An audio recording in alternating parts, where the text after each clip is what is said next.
मी ललित मोरे. मी एक वकील आहे. जिल्हा न्यायालयात एका मोठ्या नामवंत आणि हुशार अशा हेमंतराव निंबाळकर यांच्या हाताखाली कामाला होतो. ते मला वकिलाचा व्यवसाय करण्यात योग्य ते मार्गदर्शन करत होते आणि योग्य मानधन देत होते. मला न्यायालयाच्या बऱ्याच कामांची माहिती मिळत होती. पण केस अजूनपर्यंत मला सरांनी लढू दिली नव्हती. म्हणजे बारीक-सारीक कामे करायला मिळत होती. माझ्यासोबत अजून 1-2 वकील होते. ते माझ्यासारखेच कामे करत होते. एकदा आमचे सर आजारी पडलेत आणि काही जबाबदारीचे कामे आमच्या अंगावर आलीत. ती पूर्ण करण्यात आम्ही कसलीही कमतरता भासू दिली नाही. सरांचा एक विनायक सार्वेकर खास मर्जीतला वकील होता. तो अतिशय हुशार आणि चलाख होता. तो सरांचे खाजगी कामे पाहत होता. मोठमोठ्या केसेस तो हँडल करत असे. म्हणजे मोठ्या बिल्डिंग वगैरेचे तो काम सांभाळत असे आणि ते योग्य जागेवर सरकारांकडून त्या बिल्डर्सला त्यांच्या नावावर करून द्यायचे काम तो करत असे. जर का काही कमी पडले तर सर असायचेच. आमची अजून सुरुवातच होती. त्यावरून अनुभव आणि मिळेल ते मानधन मिळवायचो. आम्ही एकदा आमच्या साहेबांकडे गेलो. तिकडे काही कुटुंब आले होते. त्यांची केस जरा वेगळी होती. त्यांच्या घरावर एक मोठ्या उद्योगपतीने ताबा मिळवला होता. त्यांचे घर मुख्य बाजारपेठेत होते. त्यामुळे त्यांच्या त्या घराला खूप किंमत होती. पण कसे काय त्यांच्या घराची कागदपत्रे त्या उद्योगपतीने आपल्या नावावर केले होते. घरातील कोणत्या तरी सदस्याशिवाय हे शक्य नव्हते आणि त्यांचे घर 2 मजली मोठे होते आणि तो या कुटुंबातील सगळ्यांना घराबाहेर काढणारा होता. याची माहिती त्यांना समजल्यावर ते आमच्या सरांकडे आले आणि म्हणाले, निंबाळकर साहेब, आमच्या घराच्या कागदपत्रांवर त्या धोलप्यांचे नाव कसे काय आले हे समजत नाही आहे. त्या कुटुंबातील थोरल्या मुलाने विशाल खरे याने आमच्या साहेबांना सांगितले. तुमच्या घरी कोणी आले होते का? किंवा नोकर वगैरे कोणी आहे का? सर त्यांना विचारू लागले. नाही सर, आम्ही सामान्य माणसे. आमच्याकडे कसले नोकर आणि तसे पण आमच्याकडे कोणी आलेले मला आठवत नाही आहे. काहीसे विचार करून विशाल सांगू लागला. त्याच्यासोबत त्याची आई आणि पत्नी होती. आमचे साहेब विचारात पडले. कोणीतरी असल्याशिवाय हे शक्य नाही. एक काम करा, तुम्ही उद्या 12 वाजेपर्यंत आमच्या ऑफिसात या आणि तुमच्याकडे जे काही कागदपत्रे असतील तेही घेऊन या. जा तुम्ही, तुमचे काम होईल. त्यांना नमस्कार करून जायला सांगितले आणि ते गेल्यावर मला म्हणाले, मोरे, तुम्ही आजपर्यंत कुठलीही केस घेतली नाही. या विशाल खरेचे वडील माझे चांगले मित्र होते. ते आता या जगात नाही आहे. मी तुम्हाला ही एक संधी देतो. तुम्ही हे केस लढवा.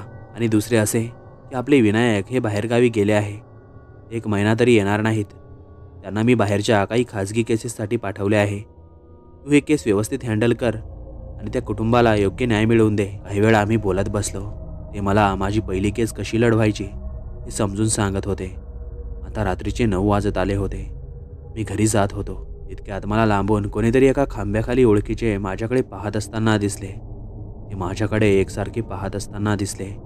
त्यातच मी लगेच माझ्या घरी जायला निघालो. तो माझ्याशी बोलण्यासाठी मला बोलवू लागला, पण मी त्याकडे दुर्लक्ष करू लागलो आणि माझ्या घरी येऊन पोहोचलो. मी सगळे व्यवस्थित समजावून घेतले होते. विनायक परदेशी गेले होते. 1 महिना तरी ते येणार नव्हते.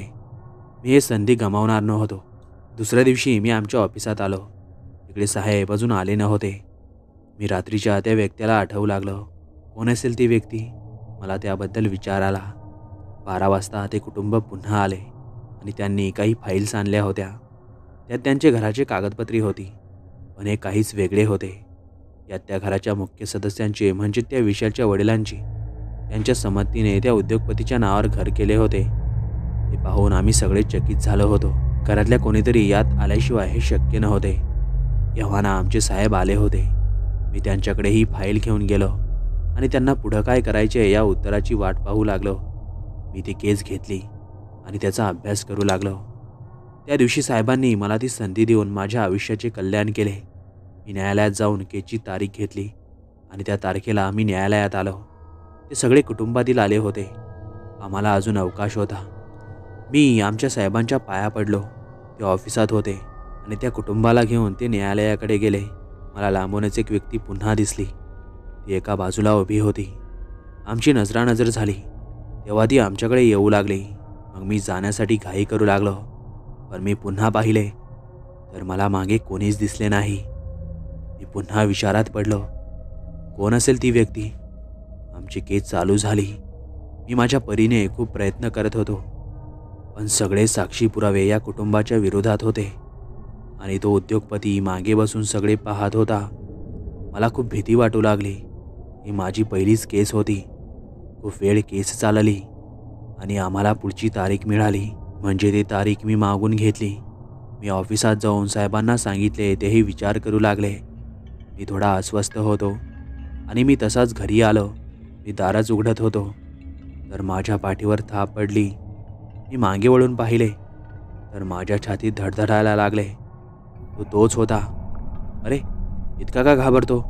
मी तुझ्या मदतीसाठी आलो आहे. मी ॲडव्होकेट सरपोतदार, तुझ्या साहेबांचा मित्र.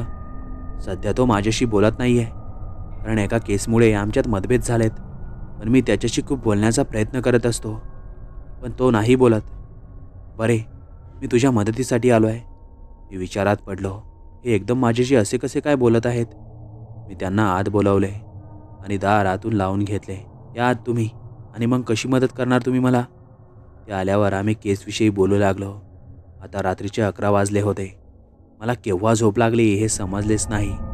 सकाळी जाग आली तेव्हा पाहिले तर 7 वाजत आले होते आणि मला एका गोष्टीने पुन्हा भारावून टाकले की रात्री माझ्यासोबत ते सरपोतदार होते. ते केव्हा गेले आणि माझे दार आतून बंद कोणी केले? मी त्यांना आत शोधू लागलो, पण ते मला कुठंच दिसले नाही. माझी त्या दिवशी केस नव्हती आणि माझी तब्येत पण बरी नव्हती. म्हणून मी फोन करून साहेबांना सांगितले आणि मी त्या दिवशी घरीच थांबायचा विचार केला. दुपारी माझ्या दारावर थाप पडली. मी उठून दार उघडले तर समोर सरपोतदार होते. अरे, आपण बोलत असताना तू अचानक झोपलेला. मी तुला कसे तरी उठून दार लावायला सांगितले. तू पूर्ण झोपेतच घराचे दार लावले. असे म्हणून ते माझ्या समोरच्या खुर्चीत बसले. मी तयार होऊन आमच्या ऑफिसात जायला लागलो. त्यांनी मला एक फाईल दिली आणि म्हणाले, ही तुझ्याकडे राहू दे, कामात येईल तुझ्या. मी घाईत होतो कारण साहेबांनी मला फोन करून लवकर बोलवले होते. ते माझ्यासोबतच बाहेर पडले. त्यांना न्यायालयात जायचे होते. मी त्यांना तिकडे सोडून माझ्या जवळच असणाऱ्या ऑफिसमध्ये गेलो. माझ्या केसची तारीख 2 दिवसावर होती. मी साहेबांकडे जरा त्या केसबद्दल बोलू लागलो. सगळे साक्षी पुरावे त्या उद्योगपतीकडून होते, त्यामुळे हे केस आमच्याकडून लागणे अशक्य होते. मी आमच्या साहेबांकडे सरपोतदार यांच्याविषयी बोलू पाहत होतो, पण बोललो नाही कारण त्यांच्यात मतभेद झाली होती. 2 दिवसांनी माझ्या केसची तारीख आली आणि मी पुन्हा हतबल झालो. असे करत करत जवळजवळ 2 महिने झालेत. दरम्यान आमच्या साहेबांचे खास मर्जीतला नार्वेकर येऊन गेला होता. त्यातच मी सरपोतदारांना विसरून गेलो होतो. नार्वेकर माझ्याकडे आलेत. त्यांनी माझी केस समजावून घेतली आणि डोक्याला हात लावून म्हणाले, हे आपल्या बाजूने कधीच लागणार नाही. हे पुरावे त्या उद्योगपतीच्या बाजूने आहे. मला काय करायचे ते समजत नाही आहे. तुम्ही मला मदत करू शकाल का? मी त्यांना विचारू लागलो. बघतो मी काय होते ते. या केसची सगळी फाईल पाहू दे मला, मग मी सांगतो तुला. आता त्या केसला 4 महिने झाले होते. शेवटी या कुटुंबाला ती जागा सोडावी लागणार होती. पण मी एक शेवटची तारीख न्यायालयाकडे मागितली आणि त्यानंतर कोणतीच तारीख मिळणार नव्हती असे न्यायालयाने मला सांगितले. निराश होऊन मी घरी आलो. दार उघडले आणि आत गेलो. आता ही केस आपल्या बाजूने लागणार नाही मी विचार करू लागलो. त्यातच अचानक माझ्या दाराची बेल वाजली आणि दार उघडले. समोर पाहिले तर तेच सरपोतदार होते. अरे, इतका का नाराज झालाय? काय झाले? मी केस घेतली आहे आणि माझी पहिलीच केस आहे आणि ती मी हरतोय याचा विचार करून मी खूप दुःखी होत आहे. तू पहिल्या दिवशी म्हणजे केसच्या पहिल्या दिवशी जात होता तेव्हा मी तुला एक फाईल दिली होती. कुठे आहे ती फाईल? ती फाईल मी विसरून गेलो होतो. आता आठवलं, ती फाईल मी माझ्या ऑफिसमधल्या कपाटात ठेवली होती. तुला एक सांगायचे राहिले. ते समोर पाहत म्हणाले, त्या खरे कुटुंबातील जे आत्माराम खरे होते ते माझे खास मित्र होते. ते कुठलीही अडचण असली की माझ्याकडेच येत असत आणि त्यांच्या घरातले सगळे व्यवहार मला माहीत होते. तू असे कर, ती फाईल उद्याच वाच, म्हणजे तुला सगळे समजेल काय आहे ते. असे म्हणून ते घराबाहेर पडले सुद्धा. मी सकाळ होण्याची वाट पाहू लागलो आणि तयार होऊन ऑफिसमध्ये जाऊ लागलो. काही वेळाने ऑफिसात आलो आणि मी ते फाईल शोधू लागलो. खूप शोधल्यानंतर मला ती फाईल सापडली. ते घेऊन मी साहेबांची वाट पाहू लागलो. काही एका तासाने साहेब आलेत आणि ती फाईल घेऊन मी त्यांच्याकडे गेलो आणि त्यांना दाखवली. ते एकदम खुश झाले. त्यांनी त्या फाईलचे 2 कॉपी करायला सांगितल्या आणि मी त्या केल्यासुद्धा. मला समजले नाही की काय आहे ते. मी ते वाचू लागलो तर ही केस त्या कुटुंबाच्या बाजूने लागली. ही केस मी जिंकलो आणि आम्ही सगळे आमच्या साहेबांच्या ऑफिसात जमलो. मला साहेब विचारू लागले, "अरे मोरे, तू अचानक केस पलटवून एकदम थक्क केलेस आणि अचानक ही फाईल तू कुठून मिळवली?" आता मला नाईलाजाने सगळे सांगावे लागले. मी म्हणालो, "साहेब, मला ते तुमचे मित्र सरपोतदार यांनी मदत केली. ही फाईल त्यांनीच मला दिली." हे ऐकून आमचे साहेब तडकन खुर्चीवरून उठले आणि म्हणाले की हे कसे शक्य आहे? ते आणि ह्या कुटुंबातील आत्माराम खरे हे एका अपघातात हे जग सोडून गेले आणि तू काय म्हणतोय? पण तू हे केस जिंकून आम्हाला खूप मोठी मदत केली. आमच्या हक्काच्या जागेला तुम्ही आम्हाला परत मिळवून दिले, असे म्हणून विशाल रडू लागला. त्याला ते सरपोतदार आठवू लागले आणि त्याने काही दिवसातच सरपोतदार यांची मोठी मूर्ती त्याच्या ऑफिसात बसवली आणि तो अशाच गोरगरिबांच्या केसेस जिंकू लागला. मित्रांनो, तुम्हाला हा अनुभव कसा वाटला? आम्हाला नक्कीच कमेंट करून पाठवा आणि तुमच्याकडे अशा काही कथा असतील, अनुभव असतील तर तुम्ही तुमचे अनुभव आणि कथा आम्हाला आमच्या इंस्टाग्राम आय डीला पाठवू शकता किंवा तुम्ही आम्हाला मेलही करू शकता.